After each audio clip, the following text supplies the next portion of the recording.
Bonjour à tous, c'est le docteur Walid Mekedem et aujourd'hui on va parler de la rage. Alors désolé d'avance avant d'aller plus loin, si je ne suis pas apprêté, j'ai un petit plaid. Bon, c'est le week-end, semaine fatigante de consultation, là je profite un petit peu, il fait moche, j'ai le plaid et ce soir c'est restaurant, on mange indonésien. Dites-moi si vous avez déjà testé, si ce n'est pas le cas, je vous invite à le faire. Je vous assure que c'est super bon.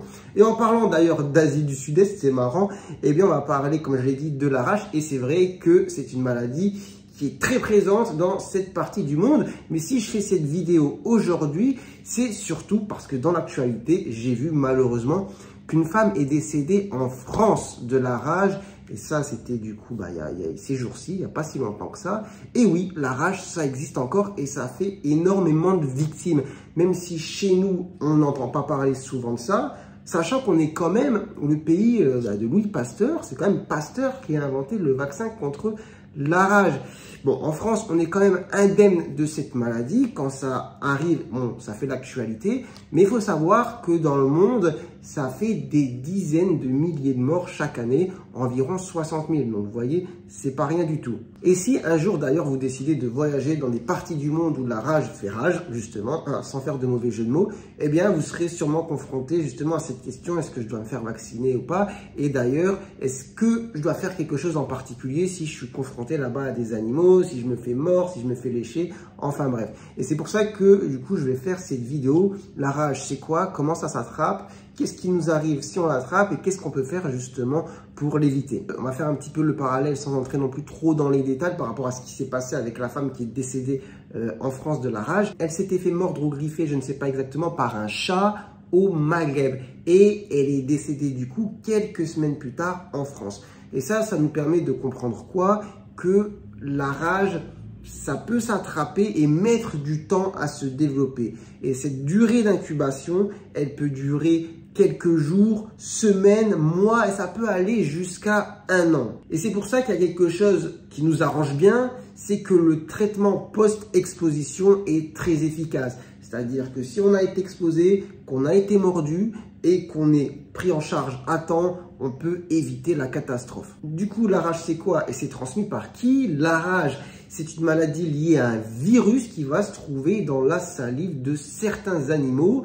Et dans 99% des cas, la rage est transmise à l'homme par le chien. Et après, évidemment, par exemple, si je prends l'histoire qui s'est passée là récemment, c'était un chat. Mais on a aussi les chauves-souris qui sont des grandes pourvoyeuses justement de rage. Alors, comment la maladie se transmet? Elle se transmet du coup via le léchage ou la griffure ou la morsure. En fait, il faut finalement que le virus qui se trouve justement dans la salive de l'animal rentre dans votre corps. Donc, soit l'animal vous lèche une plaie que vous avez sur le corps, mais si vous n'avez pas de plaie, il suffit justement qu'il vous griffe ou dans la plupart des cas, je ne sais pas si c'est la plupart des cas, mais vous avez compris, qu'il vous morde. Et maintenant, grande question, la rage, une fois que ça se manifeste comment? Alors, je vous avoue que c'est une maladie ultra bizarre parce que quand on regarde un petit peu les symptômes, ça ressemble un petit peu aux films de science-fiction où les gens deviennent un petit peu des zombies.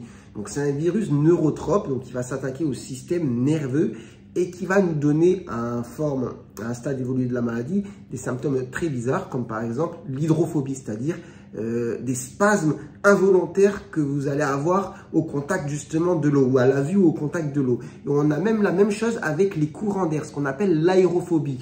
Donc vous voyez bien, vous dites quand même c'est ultra bizarre comme maladie. Et la rage, on va avoir deux formes cliniques, une forme on va dire très bruyante, où on va avoir voilà, agitation, anxiété, difficulté à avaler, des troubles neurologiques qui vont s'installer de manière très rapide avec, comme j'ai dit aussi, l'hydrophobie, l'aérophobie. Et rapidement, on va tomber dans le coma et puis par la suite mourir finalement d'un arrêt cardio-respiratoire parce que, comme j'ai dit, c'est un virus qui va s'attaquer à votre système nerveux, et finalement, à la fin, tout va s'éteindre. Après, il existe une forme aussi plus lente, où il y a une paralysie qui va s'installer progressivement de manière un peu fruste pour arriver de toute façon à la conclusion finale qui est le décès par arrêt cardio-respiratoire. Et maintenant, question, peut-on survivre à la rage?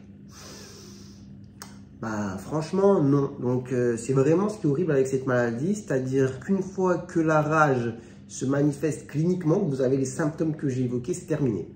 Terminé, game over. C'est horrible à dire mais c'est la fin. Et les cas de guérison, en fait, ils sont recensés, quoi. C'est-à-dire, par exemple, en 2004, il y a une femme qui a survécu à la rage aux États-Unis après avoir été mordue par une chauve-souris et après avoir reçu des soins d'ailleurs très lourds en réanimation.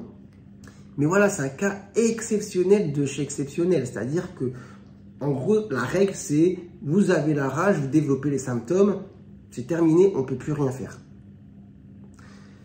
Donc, vous voyez que c'est quand même une maladie dont on ne parle pas trop, mais elle est violente. Elle est violente et qui plus est, je l'ai dit, elle est très présente dans le monde. Nous, on a de la chance en France, mais c'est à peu près 60 000 décès chaque année dans le monde. Maintenant, la bonne nouvelle quand même, c'est que je l'ai dit, il y a un vaccin qui permet de prévenir. Donc, si vous partez faire un road trip, par exemple en Asie du Sud-Est, et d'ailleurs, il n'y a pas longtemps, j'ai une patiente comme ça, qui part en voyage pour, je sais pas, 6 mois à peu près, enfin plusieurs mois en Asie du Sud-Est. Bon, bah, je l'ai vacciné contre la rage. Donc, c'était un schéma, je pense, en 3 doses, si je dis pas de bêtises, sur un mois.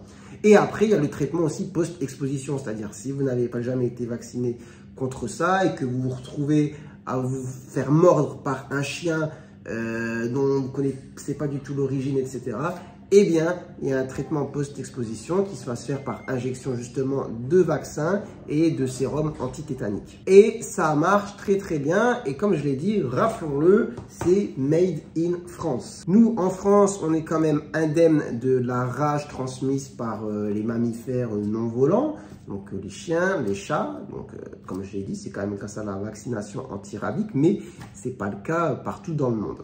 Après, pour ce qui est des chauves-souris, je vous avoue, en France, je ne sais pas, mais de toute manière, comme je vous ai dit, les cas de rage attrapés en France, ça n'existe plus. Je pense que le dernier cas, c'était en 1924, si je ne dis pas de bêtises. Mais sinon, tous les cas de rage qui ont été recensés sur les dernières années, ce sont des cas finalement importés ou exportés, aidez-moi, de l'étranger. En tout cas, des cas qui viennent de l'étranger. Bref, je pense vous avoir dit un petit peu ce qu'il fallait savoir sur la rage. Donc, c'est une maladie qui existe, très présente dans le monde, environ 60 000 décès chaque année. En France, on a de la chance, on est un petit peu indemne de ça. Les cas qui arrivent, ils viennent de l'étranger. Et comme j'ai dit, la rage, c'est après morsure ou griffure, dans 99% des cas, par un chien. Et puis, le temps d'incubation peut aller de plusieurs semaines à plusieurs mois. Et après, ça se manifeste justement par des troubles neurologiques qui vont évoluer rapidement jusqu'au décès. La guérison n'est pas possible, sauf cas exceptionnel à partir du moment où les symptômes se sont développés. Par contre, avant que les symptômes n'arrivent, si vous avez un traitement post-exposition par les vaccinations et les sérums antitétaniques, eh bien là, c'est bon. Voilà, je pense avoir fait un petit résumé. Bon, sur ce, moi, je vais aller commencer à me préparer. Comme je vous ai dit, ce soir, c'est indonésien. Franchement, ça va faire du bien. Je ne l'ai pas volé. Ça va être un petit repas bien mérité qui va faire plaisir. Allez, sur ce, prenez soin de vous, prenez soin de vos santé. Et moi, je vous dis à très bientôt, je l'espère, pour de nouvelles vidéos. Allez, ciao, ciao.